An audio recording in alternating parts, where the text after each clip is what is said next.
एक समय की बात है। एक छोटे से गांव के पास के मंदिर में बाबा भारती नाम का एक साधु रहा करता था और उसके साथ में एक घोड़ा भी था। जिस प्रकार से माँ को अपने बेटे और किसान को अपनी लहलहाते खेत देखकर जो आनंद आता है, वही आनंद बाबा भारती को अपना घोड़ा देखकर आता था। वह घोड़ा बहुत सुंदर और बड़ा बलवान था। बाबा भारती उसे सुल्तान कहकर पुकारते थे। खुद दाना खिलाते और देख देख कर प्रसन्न होते थे। उन्होंने रुपया, माल, जमीन आदि अपना सब कुछ छोड़ दिया था। अब गांव से बाहर एक छोटे से मंदिर में रहते और भगवान का भजन करते थे और सोचता था, मैं सुल्तान के बिना नहीं रह सकूंगा। उन्हें ऐसी भ्रांति सी हो गई थी। वे उसकी चाल पर लट्टू थे और कहते थे, ऐसे चलता है जैसे मोर घटा को देखकर नाच रहा हो। शाम को जब तक सुल्तान पर चढ़कर 8-10 मील का चक्कर न लगा लेते, उन्हें चैन न आता। वहीं खड़क सिंह उस इलाके का प्रसिद्ध डाकू था। लोग उसका नाम सुनकर कांपते थे। सुल्तान की कीर्ति उसके कानों तक भी पहुंची। उसका हृदय उसे देखने के लिए अधीर हो उठा। वह एक दिन दोपहर के समय बाबा भारती के पास पहुंचा।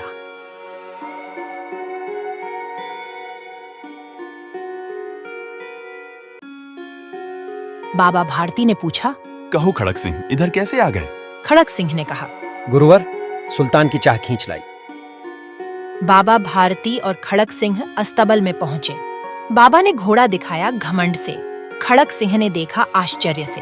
उसने सैकड़ों घोड़े देखे थे, परंतु ऐसा बांका घोड़ा उसकी आंखों से कभी न गुजरा था और सोचने लगा, ऐसा घोड़ा खड़क सिंह के पास होना चाहिए था। इस साधु को ऐसी चीजों से क्या लाभ? खड़क सिंह कुछ देर तक आश्चर्य से चुपचाप खड़ा रहा और बालकों सी अधीरता से बोला, परंतु बाबा जी, इसकी चाल न देखी तो क्या? बाबा जी, मैं दूसरों के मुख से सुल्तान के बारे में बहुत सुना है। अब मैं चाहता हूँ कि मैं खुद सुल्तान को दौड़ते हुए देखूं। घोड़े को खोलकर बाहर गए। घोड़ा वायु वेग से उड़ने लगा। उसकी चाल को देखकर खड़क सिंह के हृदय पर सांप लौट गया। जाते जाते उसने कहा, बाबा जी, मैं यह घोड़ा आपके पास न रहने दूंगा। बाबा भारती डर गए। अब उन्हें रात को नींद न आती, परंतु कई मास बीत गए और वह न आया। बाबा भारती कुछ असावधान हो गए और इस भय को स्वप्न के भय की नई मिथ्या समझने लगे। संध्या का समय था। बाबा भारती सुल्तान की पीठ पर सवार होकर घूमने जा रहे थे। इस समय उनकी आंखों में चमक थी, मुख पर प्रसन्नता। सहसा एक ओर से आवाज आई, ओ बाबा, इस कंगले की सुनते जाना। क्यों बेटा, तुम्हें क्या कष्ट है? अपाहिज ने हाथ जोड़कर कहा, बाबा, मैं दुखियारा हूँ, मुझ पर दया करो। रामावाला यहाँ से 3 मील है, मुझे वहाँ जाना है। घोड़े पर चढ़ा लो, परमात्मा आपका भला करेगा। बाबा ने कहा, बेटा, वहाँ तुम्हारा कौन है? अपाहिज ने कहा, दुर्गा दत्त वैद्य का नाम आपने सुना होगा। मैं उनका सौतेला भाई हूँ।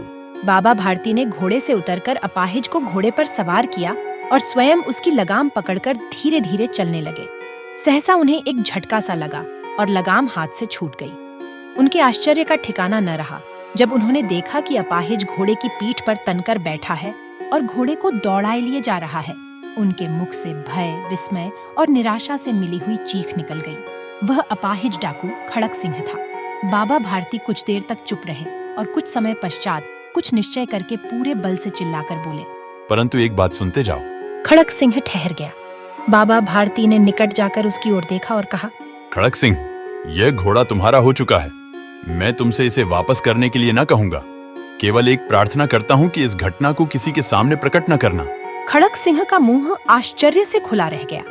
उसका विचार था कि उसे घोड़े को लेकर यहाँ से भागना पड़ेगा, परंतु बाबा भारती ने स्वयं उसे कहा कि इस घटना को किसी के सामने प्रकट न करना। इससे क्या प्रयोजन सिद्ध हो सकता है? खड़क सिंह ने बहुत सोचा, बहुत सिर मारा, परंतु कुछ समझ न सका। हार कर उसने अपनी आंखें बाबा भारती के मुख पर गड़ा दी और पूछा, बाबा जी, इसमें आपको क्या डर है?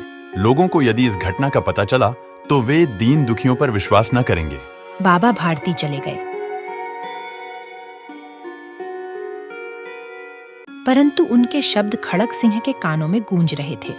सोचता था, कैसे ऊंचे विचार हैं, कैसा पवित्र भाव है। कहते थे, इसके बिना मैं रह न सकूंगा।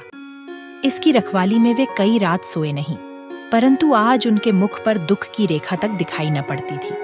उन्हें केवल यह ख्याल था कि कहीं लोग दीन दुखियों पर विश्वास करना न छोड़ दें। ऐसा मनुष्य नहीं देवता है।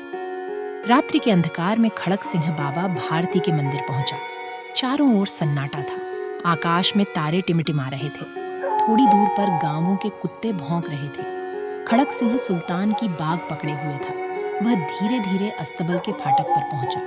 फाटक खुला पड़ा था। खड़क सिंह ने आगे बढ़कर सुल्तान को उसके स्थान पर बांध दिया और बाहर निकलकर सावधानी से फाटक बंद कर दिया। इस समय उसकी आंखों में नेकी के आंसू थे। रात्रि का तीसरा पहर बीत चुका था। चौथा पहर आरंभ होते ही बाबा भारती ने अपनी कुटिया से बाहर निकल ठंडे जल से स्नान किया। उसके पश्चात उनके पांव अस्तबल की ओर बढ़े, परंतु फाटक पर पहुंचकर उनको अपनी भूल प्रतीत हुई। वे वहीं रुक गए। घोड़े ने अपने स्वामी के पांवों की छाप को पहचान लिया और जोर से हिनहिनाया। अब बाबा भारती आश्चर्य और प्रसन्नता से दौड़ते हुए अंदर घुसे और अपने प्यारे घोड़े के गले से लिपटकर इस प्रकार रोने लगे, मानो कोई पिता बहुत दिन से बिछड़े हुए पुत्र से मिल रहा हो। बार बार उसकी पीठ पर हाथ फेरते, बार बार उसके मुंह पर थपकियां देते। फिर वे संतोष से बोले, अब कोई दीन दुखियों से मुंह न मोड़ेगा। इस कहानी से हमें यह शिक्षा मिलती है कि हमें किसी भी चीज को पाने के लिए सामने वाले का विश्वास नहीं तोड़ना चाहिए। हमें जीवन में किसी को भी धोखा नहीं देना चाहिए। हमें हमेशा याद रखना चाहिए कि परोपकारी और सज्जनों की हमेशा जीत होती है। दोस्तों, आप सभी को यह कहानी कैसी लगी? अगर कहानी अच्छी लगी हो तो हमारा चैनल रोचक कहानियां को लाइक, शेयर और सब्सक्राइब जरूर करें। धन्यवाद।